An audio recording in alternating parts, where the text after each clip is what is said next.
TTD chairman మాట్లాడతా, BR Naidu మాట్లాడతా, నాకు అనిపించింది ఇట్లా గొడవలు జరుగుతాయని నేను వాళ్ళ పోలీసులు చెప్పాను, సైలెంట్గా ఉన్నాను అని అంటాడు.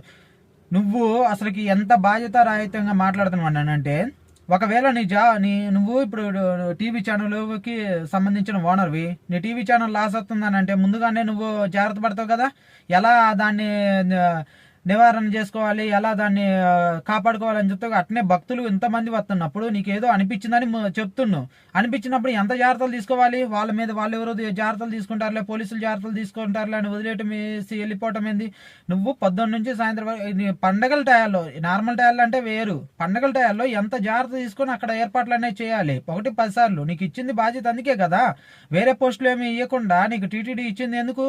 ఉన్న ఆ తిరుపతిని కూడా నువ్వు కాపాడలేకపోతే నువ్వు అసలుకి ఏం మనిషి అయి ఉండి నువ్వు ఎలాంటి స్టేట్మెంట్లు ఇస్తున్నావు అనేది ఇంకా నీకు తెలియాలి, ఆలోచించే జనాలు తెలియాలి.